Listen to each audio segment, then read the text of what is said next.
हाँ मगर मुस्कुरा के निकले हैं, जख्म पर जख्म खा के निकले हैं। हाँ मगर मुस्कुरा के निकले हैं। सर झुकाने का हुक्म जब आया, ये मिसरे मेरे हैं, लाइनें मेरी हैं, लेकिन तर्जुमानी आपकी धड़कनों की है इन मिसरों में राजौरी वालों के। सर झुकाने का हुक्म जब आया और भी सर उठा के निकले हैं, नारे हक लगा के निकले हैं, नारे हक लगा के निकले हैं। हर सितम का जवाब आएगा, देखना इंकलाब आएगा। हर सितम का जवाब आएगा, देखना इंकलाब आएगा। अच्छे दिन का किए थे जो वादा, जो अगली लाइन आ रही है ना, उसको सुनने के बाद आपकी तालियों का शोर दिल्ली तक जाना चाहिए जो मैं मिसरे पढ़ रहा हूं। फिर से सुनिए कि हर सितम का जवाब आएगा, देखना इंकलाब आएगा। अच्छे दिन का किए थे जो वादा, उनका दिन भी खराब आएगा, उनका दिन भी खराब आएगा। आजकल चेहरा देखिए, हम तो निकले हैं मुस्कुराते हुए और वो तिल मिला के लगा के निकले हैं, नारे हक लगा के निकले हैं। आप सभी के बीच हमारे सामने इमरान प्रतापगढ़ी जी आ चुके हैं। जोर से तालियों के साथ स्वागत कीजिए जनाब इमरान प्रतापगढ़ी साहब। हमारे मेहमान जिनका हमें बड़ी बेसब्री से इंतजार था, वो हमें तो क्योंकि हमारे जो मेहमान हैं उन्होंने जब जाना है, तो इसके बाद पगड़ी की रस्म के अदा होने के बाद उनको ही स्टेज पे मौका दिया जाएगा। एक बार जोर से ना लगेंगे, जनाब इफ्तिकार साहब जिंदाबाद, जनाब मियां साहब जिंदाबाद, नेशनल कॉन्फ्रेंस जिंदाबाद, इंडियन नेशनल कांग्रेस जिंदाबाद। अब हमारे डीडीसी दूंगी जनाब आएंगे, उनके हमरा हमारे एक्स जज साहब।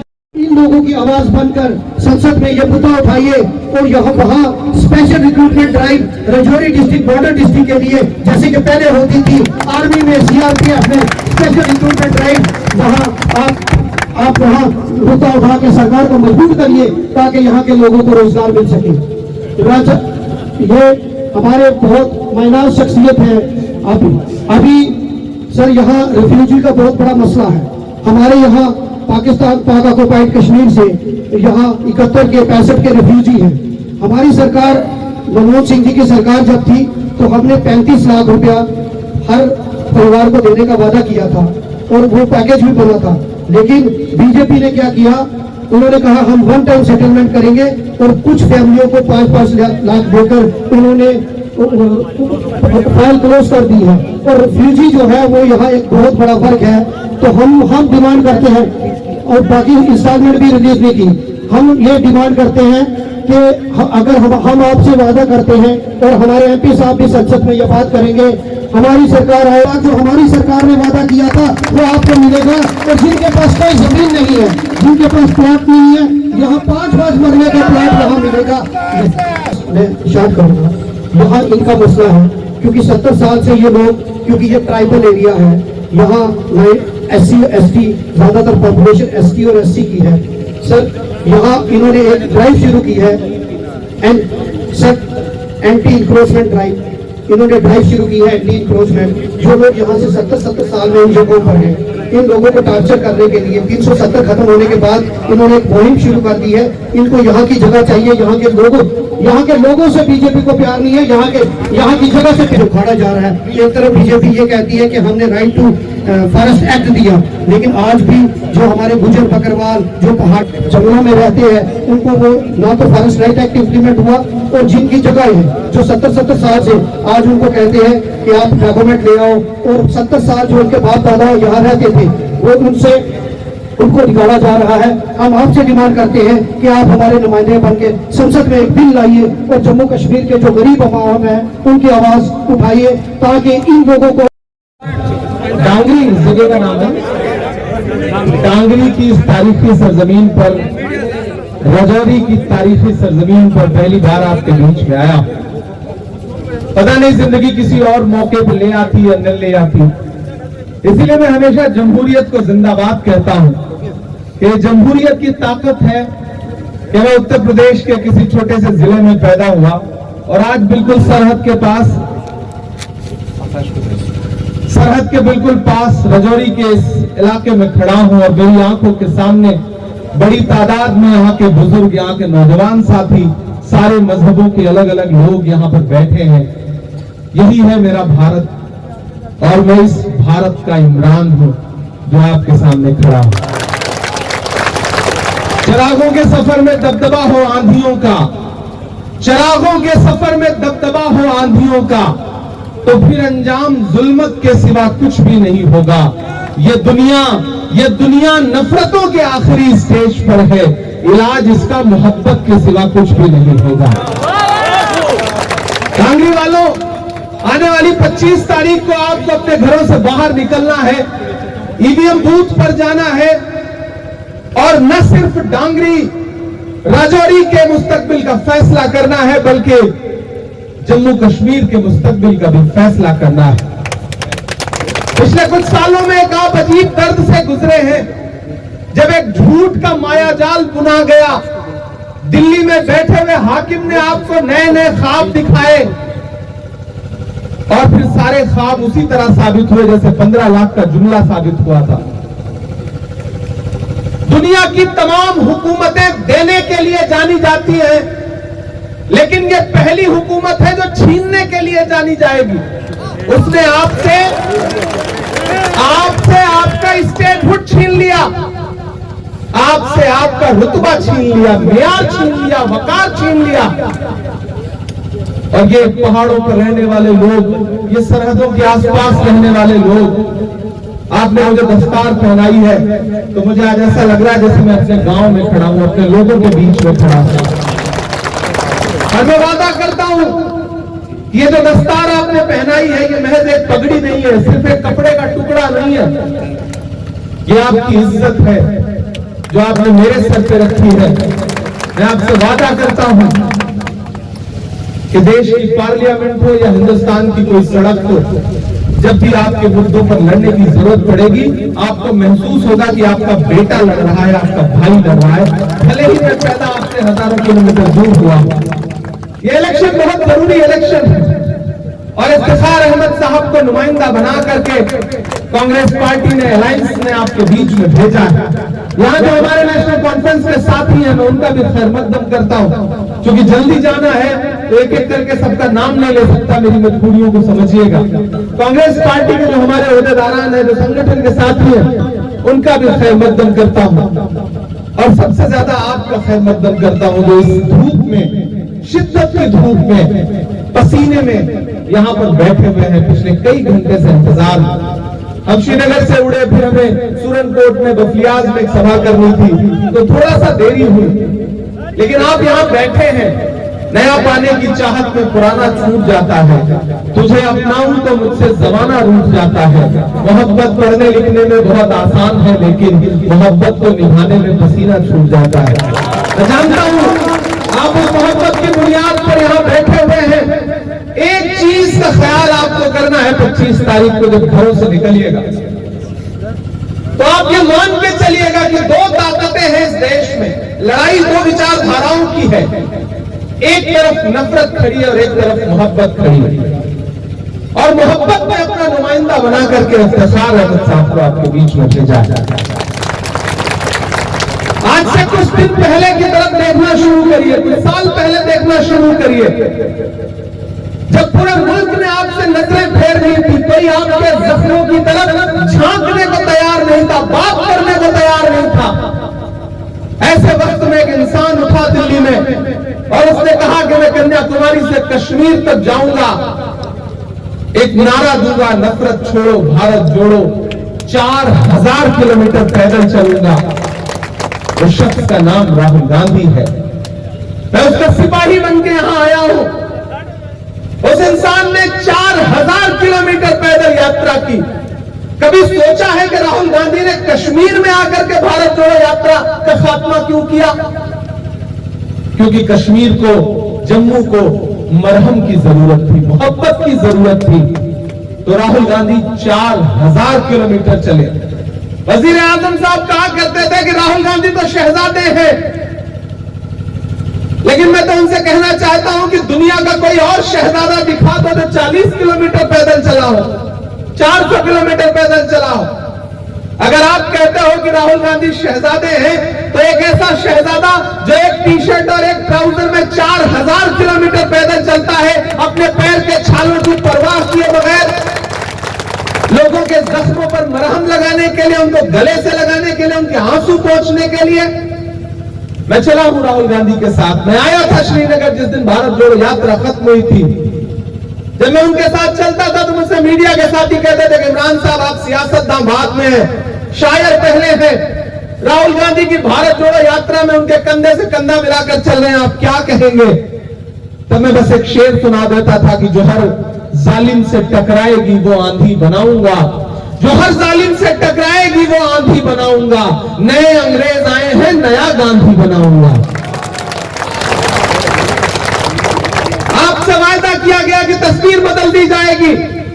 दिल्ली ने आपसे कहा कि आपको नौकरियां दे दी जाएंगी, लेकिन मुझे बताइए कि पिछले 10 साल की हुकूमत में दिल्ली ने पूरे मुल्क की तरह आपके साथ भी वही सुलूक तो किया है ना। कारोबार बर्बाद कर दिए। वो पेट्रोल डीजल जो 58 रुपए 60 रुपए लीटर मिलता था, वो आज 100 रुपए के पास पहुंच गया। वो गैस सिलेंडर जो कांग्रेस की हुकूमत में 400 रुपए का मिला करता था, वो 1000 के पार पहुंचा दिया। 700 किसान शहीद हो गए सिंघू बॉर्डर पर बैठे हुए, और उनको क्या क्या पुकारा गया ये किसी से छुपा हुआ है। कीमत तो बहुत बढ़ गई शहरों में धान की, लेकिन विदा न हो सकी बेटी किसान की। मौका मिला तो लोगों ने कुर्सी के वास्ते, मौका मिला तो लोगों ने कुर्सी के वास्ते तस्वीर ही बिगाड़ दी हिंदुस्तान की।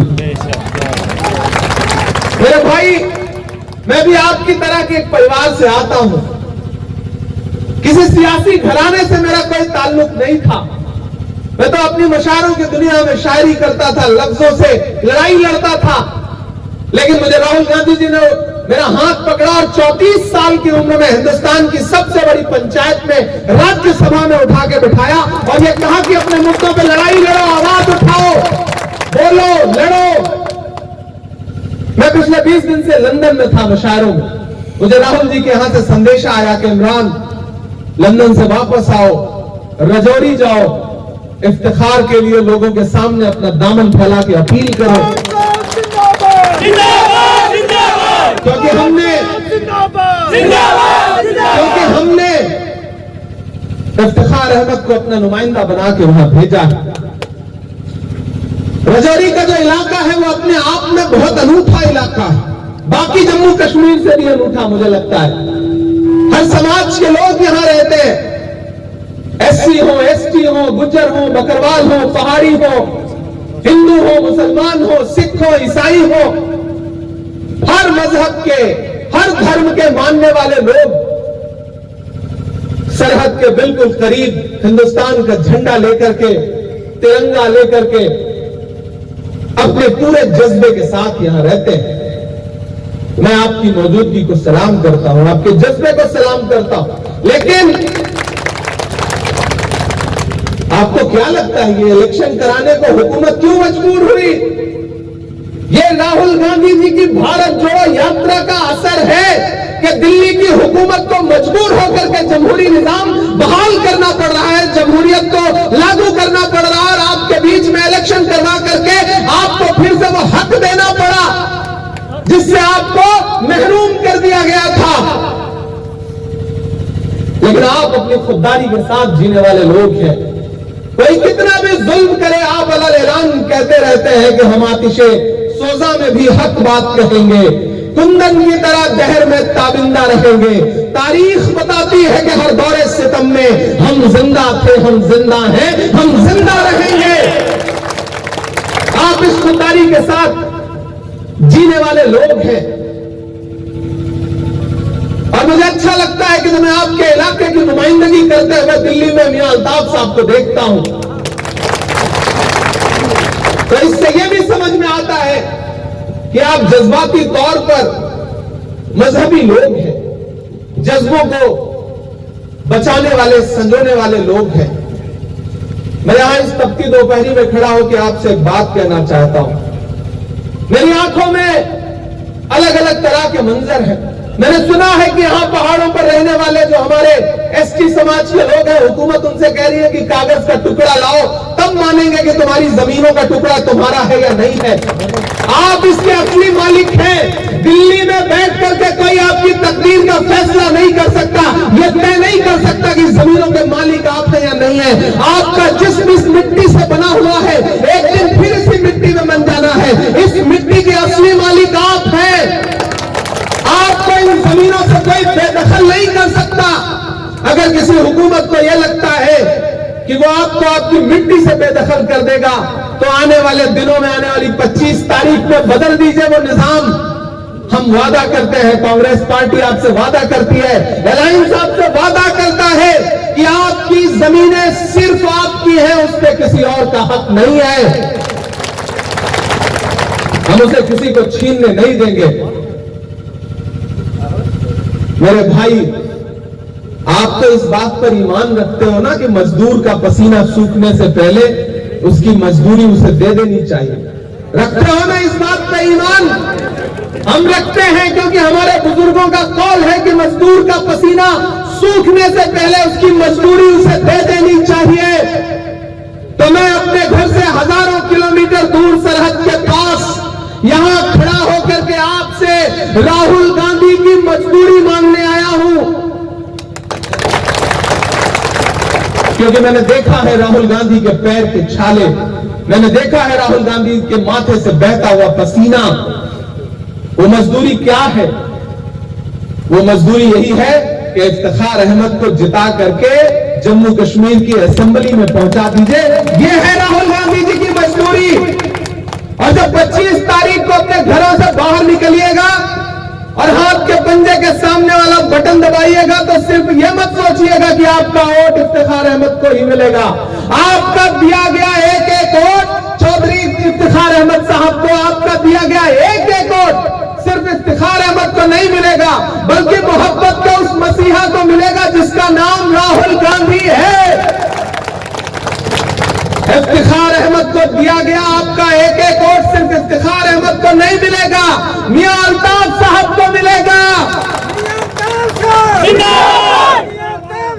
आपका दिया गया एक एक वोट उमर अब्दुल्ला साहब को मिलेगा, और आपका दिया गया एक एक वोट इमरान प्रताप गोही पे आपका पर्सनल एहसान होगा। यह गुजारिश करने आपके बीच में आया हूं और आपको यह यकीन दिलाता हूं, मैंने इफ्तिखार अहमद को संगठन का काम करते हुए देखा। मैं सियासत में भले पिछले 4-5 साल पहले आया, लेकिन मैं मशारों की जिंदगी में अपनी शायरी के जरिए जो जंग लड़ रहा था वो भी निजाम से ही थी। तो मैं उन लोगों पर नजरें रखता था जो ऑर्गेनाइजेशन का काम कर रहे हैं। हमारी दिल्ली इफ्तिखार पे बड़ा यकीन रखती है, और भाजपा वाली दिल्ली नहीं, कांग्रेस वाली दिल्ली बड़ा यकीन रखती है इन पर। इन्हें जिता के असेंबली में भेजिए, ये असेंबली में खड़े होकर के आपके इश्यूज पर लड़ेंगे। और मैं आपको यकीन दिलाता हूं कि मैंने पिछले 3 दिन से मैं जम्मू कश्मीर के अलग अलग इलाकों में कैंपेन में हूं। मैंने यहां की जो खूबसूरती देखी है, यहां का जो एहसास देखा है, मैं पहली बार इन इलाकों में घूम रहा हूं। मैं वादा करता हूं कि आने वाले दिनों में हिंदुस्तान की पार्लियामेंट में खड़ा होकर के जिस दिन आपके मुद्दों पर आपके इलाके का नाम लेकर के, डांगरी का नाम लेकर के, राजौरी का नाम लेके, बखलियास का नाम लेकर के बोलूंगा, उस दिन आपको महसूस होगा कि आपने अपना एक बेटा, एक भाई देश की पार्लियामेंट में भी छोड़ रखा है। ये आपके लिए यहाँ की असेंबली में लड़ेंगे, मैं वहां आपके लिए पार्लियामेंट में लड़ूंगा। इससे अच्छा ऑफर क्या हो सकता है? एक जिताओ, एक साथ में फ्री पाओ, असेंबली में इन्हें भिजाओ। मैं देश के उच्च सदन में बैठा हुआ हूं, लोकसभा में मियां अल्ताफ साहब बैठे हुए हैं, राज्यसभा में आपका इमरान बैठा रहेगा, असेंबली में इफ्तिखार अहमद बैठे रहेंगे। इससे अच्छा मौका क्या हो सकता है? जो बात मियां अल्ताफ साहब लोकसभा में उठाएंगे यहाँ के डेवलपमेंट के लिए, उसके लिए मुझे लड़ना पड़ा तो मैं राज्यसभा में उस चीज पर वीटो लगाऊंगा। कुल मिलाकर के इससे खूबसूरत बात क्या हो सकती है? मैं आप सबका बहुत शुक्रिया अदा करता हूं, खासतौर से स्टेज पे जो हमारे बुजुर्ग बैठे हैं। आप इतने प्यारे लोग हैं कि यहां आने के बाद बस दिल करता है कि बोलते जाओ, यहीं बैठे रहो, लेकिन सियासत की अपनी मजबूरियां हैं, मुझे अगले जलसे के लिए जाना है। लेकिन एक वादा करता हूं आपसे, एक वादा करता हूं आपसे कि आप इफ्तिखार को जिता करके असेंबली बुझाइए। इंशाअल्लाह आने वाले दिनों में एक बार फिर आपका शुक्रिया अदा करने आपके बीच में आऊंगा। ये मेरा वादा है आपसे, वादा है मेरा आपसे। हम डेवलपमेंट की बात करते हैं, हम नफरत की बुनियाद पर राजनीति नहीं करते। हिंदुस्तान में एक अकेला वाहिद नेता है। मैंने जिससे पर्सनल बातचीत में, किसी शायर के लिए किसी को अपना कायद, अपना नेता मानना बहुत आसान नहीं होता, किसी भी अदबी आदमी के लिए। लेकिन अगर मैंने राहुल गांधी के साथ चलने का फैसला किया तो सिर्फ इसलिए कि उस आदमी ने एक बार पर्सनल बातचीत में मुझसे कहा था कि इमरान, कितना बड़ा भी सियासी नुकसान हो जाए, मैं बंटवारे और नफरत की राजनीति पे वोट नहीं मांग सकता। और एक तरफ भाजपा है जिसकी बुनियाद में नफरत है, बुनियाद में बंटवारा है, वो हिंदू को मुसलमान से, सिख को ईसाई से। मैंने देखा है, मेरी आंखों में हाथरस है कि एक एससी समाज की बिटिया के साथ बलात्कार हुआ और घर वालों की मर्जी के खिलाफ जाके रात के 2 बजे उसकी लाश जला दी एडमिनिस्ट्रेशन ने। ये बातों में सिर्फ डेवलपमेंट की और अपनेपन की बात करते हैं। हमारी आंखों में वो दिन भी है कि जब जंतर मंतर पर बैठी हुई हमारी पहलवान बेटियां जो देश के लिए मेडल लाने वाली थी, उनको घसीटा गया पार्लियामेंट से महज 400 मीटर की दूरी पर। ये बातों में बड़ी बड़ी बातें करते हैं। इनका नारा था ना, बहुत हुई महंगाई की मार अब की बार मोदी सरकार, ये नारा था, याद है ना? और उसके बाद हालत क्या हुई? आटा, चावल, दूध, दही, पनीर, छाछ, लस्सी। भाजपा की सरकारें वो सरकारें हैं कि जो फिल्में तो टैक्स फ्री करती है लेकिन कफन पर जीएसटी लेती है, कफन पर। चिता की लकड़ियां तक महंगी कर दी। इसलिए किसी मुगालते में मत रहिए, किसी झांसे में मत रहिए। यहां हमारी माएं बहनें बैठी हैं, महिला सशक्तिकरण की बात करते हैं प्रधानमंत्री जी। आप सुबह जब रसोई में जाती हैं चाय बनाने के लिए, तो दूध हो, चाय की पत्ती हो, शक्कर हो, क्या नहीं महंगा कर दिया? जब आप सब्जी बनाने के लिए कढ़ाई में रसोई का तेल डालती हैं, तो वो तेल जो 70 रुपए लीटर मिलता था आज 200 के पास पहुंच गया। क्या नहीं महंगा कर दिया? सिर्फ अपने चंद उद्योगपति दोस्तों के लिए। इसलिए मैं आपसे अपील कर रहा हूं कि इस इलेक्शन में कांग्रेस का साथ दीजिए, अलायंस का साथ दीजिए, क्योंकि सरकार बनने जा रही है। मैं पूरे जम्मू कश्मीर के अलग अलग इतराफ में कैंपेन करता हुआ यहां पहुंचा। सरकार बनने जा रही है, और जब सरकार बनने जा रही है तो उसमें अपना नुमाइंदा भेजो, अपने वोट से चुना हुआ नुमाइंदा भेजो, ताकि कल को जब सरकार बनी रहे तो आप उनका गिरेबान पकड़ के कह सको कि हमारे वोट से एमएलए बने हो, हमारे काम के लिए अपनी सरकार से भी लड़ना पड़े तो लड़ो, क्योंकि हमने नुमाइंदा बना करके भेजा है आपको। मैं आखिर में जाते जाते आपका शुक्रिया भी अदा करता हूं और एक नज्म सुना के जाता हूं। कि जख्म पर जख्म खा के निकले हैं हाँ मगर मुस्कुरा के निकले हैं, जख्म पर जख्म खा के निकले हैं हाँ मगर मुस्कुरा के निकले हैं। सर झुकाने का हुक्म जब आया, ये मिसरे मेरे हैं, लाइनें मेरी हैं, लेकिन तर्जुमानी आपकी धड़कनों की है इन मिसरों में राजौरी वालों के। सर झुकाने का हुक्म जब आया और भी सर उठा के निकले हैं, नारे हक लगा के निकले हैं, नारे हक लगा के निकले हैं। हर सितम का जवाब आएगा, देखना इनकलाब आएगा, हर सितम का जवाब आएगा, देखना इनकलाब आएगा। अच्छे दिन का किए थे जो वादा, जो अगली लाइन आ रही है ना, उसको सुनने के बाद आपकी तालियों का शोर दिल्ली तक जाना चाहिए जो मैं मिसरे पढ़ रहा हूं।